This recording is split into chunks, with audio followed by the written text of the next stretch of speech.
কথায় আছে যে উপকারীর গায়ে নাকি চামড়া থাকে না, সেটা একদম বাস্তব প্রমাণ আজকে আমি পাইলাম। সেটা হচ্ছে যে এটা হচ্ছে আমার বারান্দায়, আমি এটা রেখেছি হচ্ছে পাখিদের খাবার দেওয়ার জন্য। এখানে আমি পাখিদের খাবার দিই। এই যে দুধ চাল দেখা যাচ্ছে, আমি একটু দিয়েছিলাম, পরে খাবারটা শেষ করে ফেলেছে।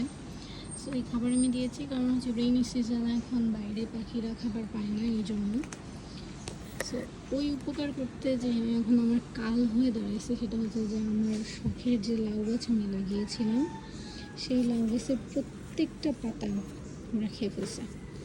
আমার এত সুন্দর একটা গাছ ছিল, এটা খুব সুন্দর করে বাড়তেছিল, একদম মানে চাল খাওয়ার জন্য আমি ওদেরকে মানে সুযোগ করে দেওয়াতে ওরা আমার গাছের এই যে হাল করছে। সো আজকে একদম প্রমাণ পাইলাম যে উপকারীর গায়ে আসলে এই মানে ছাল থাকে না। এই যে একদম কচি কচি পাতা, একদম ডগার পাতাগুলো খেয়ে খেয়ে অবস্থা খারাপ করে ফেলছে। আর এটা এমন না যে আমি আজকে দেখেছি, আমি যেদিন প্রথম খেয়েছি ওই দিনই দেখেছি, বাট তারপরেও আসলে মায়া করে আমি ওদেরকে চাল দিয়েছি যে না থাক খারাপ। তো কিন্তু আসলে আমি ওদের কিছুতেই ফিরাতে পারতেছি না। এখন থেকে ভাবছি আর খাবার দিব না। দেখেন, ওদের উপর থেকে রক্ষা পাওয়ার জন্য আমি কাইন্ড অফ কাকতারুয়া টাইপের এগুলোও টানিয়েছি, যে যেন অ্যাটলিস্ট এটার ভয়ে এই গ্রিলে অ্যাটলিস্ট না দাঁড়ায়।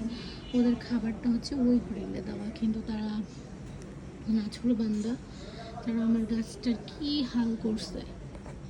আমার এখন এত কষ্ট লাগতেছে যে এই গাছটাকে আসলে কত শখ করে আমি বড় করতেছিলাম, সেই গাছটার আসলে কী হাল করছে। কী করা উচিত এখন আমার? আপনারা একটু আমাকে সুন্দর করে একটু সাজেশন দেন তো। আমার ওদেরকে কি খাবার দেওয়া বন্ধ করে দেওয়া উচিত না কি? আমি আসলে কি করবো আমি বুঝতে পারতেছি না। আমার এখন একদম কান্না পাইতেছে। কি করছে? প্রত্যেকটা পাতা খেয়ে ফেলছে, প্রত্যেকটা পাতা।